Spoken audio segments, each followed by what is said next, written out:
બોલો સ્વામિનારાયણ ભગવાનની જય, લક્ષ્મીનારાયણ દેવની જય, રાધારમણ દેવની જય, ઘનશ્યામ મહારાજની જય.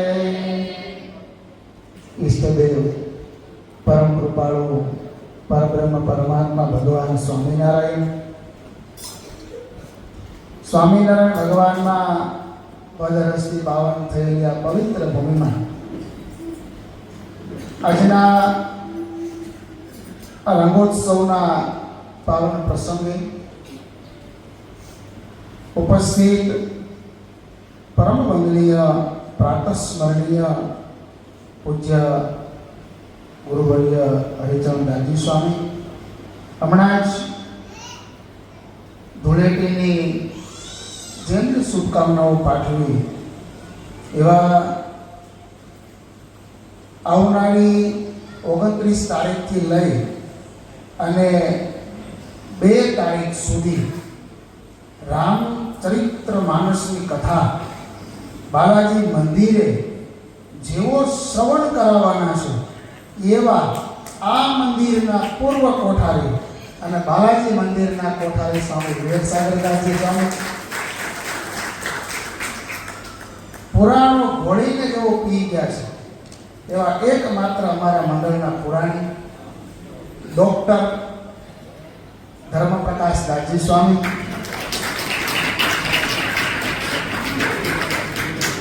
આમાં છે ને જીતુભાઈ આ ધૂળેટીએ ચૂટકુલા બોલવાના હોય છે એટલે આ ચૂટકુલા હું બોલું છું. એ જ રીતે અમારા 2 પાયાના સંતો આપણા મંદિરના પૂજારી ભક્તવત્સલ સ્વામી અને બાલાજી મંદિર અને આપણા બંને મંદિરના અમારા હૈયારા સેવક એવા મુનિવત્સલ સ્વામી, એ જ રીતે વાસુદેવ સ્વામીને પણ હું યાદ કરું, આત્મજીવન સ્વામીને પણ હું યાદ કરું છું અને પાર્ષદ વર્ગે કીર્તન ભગત, એનું નામ ન બોલું તો મારે પાછો પેંડાનો ખર્ચો થાય એટલે કાંતિ ભગત દેખાતા નથી પણ ટાઈમે દેખાય ને હેઠા બેસી જાય પછી હું બોલી લઉં પછી ઊંચા થાય તો એવા કીર્તન ભગત, બહેનોની સભામાં બહેનોના સત્સંગનું પોષણ જેમના માધ્યમે થઈ રહ્યું છે એવા સાંખ્યોગી માતાઓ, દેવ ઉત્સવ મંડળ, ઉપસ્થિત આપ સૌ ભક્તજનોને ભાવથી જય સ્વામિનારાયણ. એક સરસ મજાનું કોઈએ કહ્યું છે કે કોઈએ રંગ બદલ્યો, કોઈએ રંગ લગાડ્યો, કોઈને રંગ લાગ્યો, પણ આ દેવ ઉત્સવ મંડળે કીર્તન કરીને આજ રંગ રાખ્યો.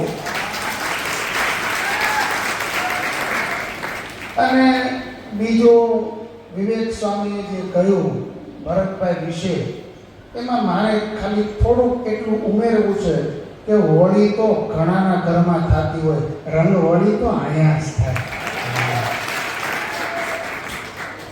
આજનો આ પવિત્ર દિવસ, આમ તો ગઈકાલે હોલિકા દહન થયું, અમે કથાને જાણો છો, પણ એનો સાર કેવો હોય તો બળીને ભસ્મ થઈ ગયા જેની પાસે વરદાન હતા એ પણ બળીને ભસ્મ થઈ ગયા અને આગમાં પણ બચી ગયા જેના પર ભગવાન મહેરબાન હતા. આજના દિવસે સુંદર મજાના ભગવાન એ સ્વામિનારાયણ ભગવાન સારંગપુરમાં રંગોત્સવ કર્યો અને સ્ત્રી ભક્તો ખાસ કરીને ઉત્તર ગુજરાતના અને ચરોતરના સ્ત્રી ભક્તો એને મહારાજે કહ્યું છે કે માગો, અને એ સ્ત્રી ભક્તોએ જે માગ્યું છે એ અદ્ભુત માગણી એમની છે. અહીંથી આપણે ભગવાન આવ્યા, આમ તો આખા એ ભગવાન એના શબ્દો એ અદ્ભુત છે, પણ મને એવું લાગે છે કે અત્યારના સંદર્ભમાં 2-4 પંક્તિઓ, આમ તો આગળની પંક્તિઓ ના અર્થ હું ઘણીવાર કરી ચૂક્યો છું, એટલે પાછું એ નથી કહેતો, પણ જે વચ્ચેની બે ત્રણ પંક્તિઓ છે, આખા ભગવામાં પહેલાં તો સ્ત્રી ભક્તોએ એવું માગ્યું, પ્રભુ અમને આ આપજો, અમને આ આપજો. પછી એવું કહ્યું, અમને આ ન આપતા. એ ન આપવાની જે વાત છે એમાં બે પંક્તિઓ એવી છે કે જે અત્યારે આપણા જીવનમાં આપણે ખાસ ઉતારવાની જરૂર છે. દેશોમાં દેહ સુખ સંયોગ, દેશોમાં હરિજનનો અભાવ, દેશોમાં દેહ સુખ સંયોગ, દેશોમાં હરિજનનો વિયોગ, દેશોમાં હરિજનનો અભાવ, દેશોમાં અહંકારી સ્વભાવ. મહારાજને કહ્યું છું, મહારાજ ક્યારેય હરિભક્તોનો અભાવ ના આવે, એનો વિયોગ ન થાય, ક્યારેય એવો અહંકારી સ્વભાવ અમને ન આપતા કે જેથી કરી અને અમને કોઈ હરિભક્તનો અભાવ આવે. હરિભક્તનો પણ અભાવ ન આવે, આવું આ ભક્તોએ માન્યું છે. તો સાધુની વાત તો આખી જુદી છે.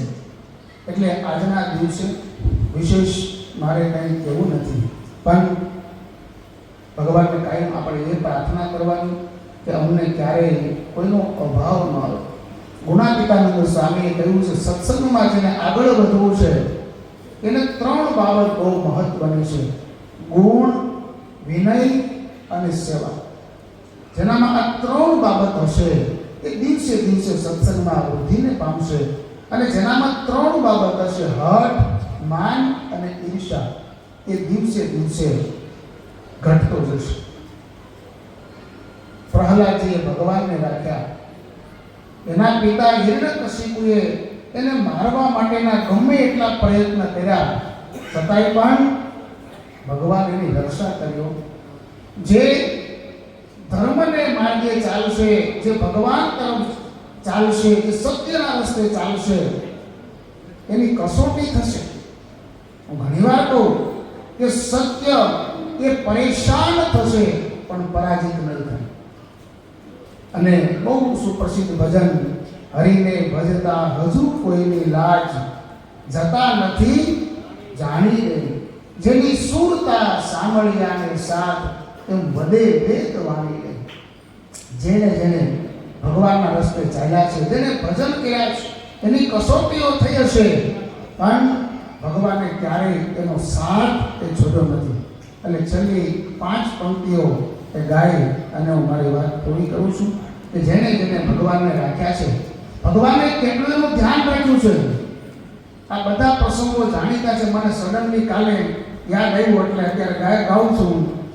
નરસિંહ મહેતાની દીકરીના મેરેજમાં મની પ્રોબ્લેમ થયો તો, નરસિંહ મહેતાની દીકરીના મેરેજમાં મની પ્રોબ્લેમ થયો તો, ઉપરવાળાએ તોરતા તુરત બેરર ચેક લખી દીધો તો, રાજા ઉતાન પાદે ધ્રુવ કુમારને ગેટ આઉટ કરી દીધો તો, રાજા ઉતાન પાદે ધ્રુવ કુમારને ગેટ આઉટ કરી દીધો તો, ઉપરવાળાએ તુરતા તુરત સ્ટેટ ઓફ કિંગ કરી દીધો તો,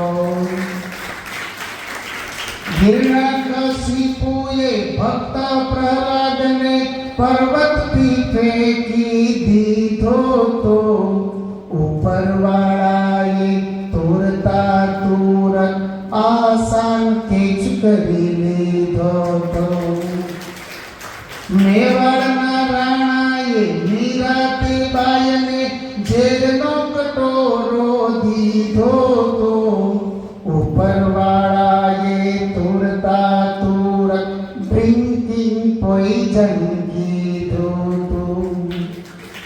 દાદા ખાચર ને ભાણ ખાચર સાથે જમીનનો પ્રોબ્લેમ થયો તો ઉપરવાળાએ તુરતા તુરત પ્રોબ્લેમ સોલ્વ કરી દીધો તો.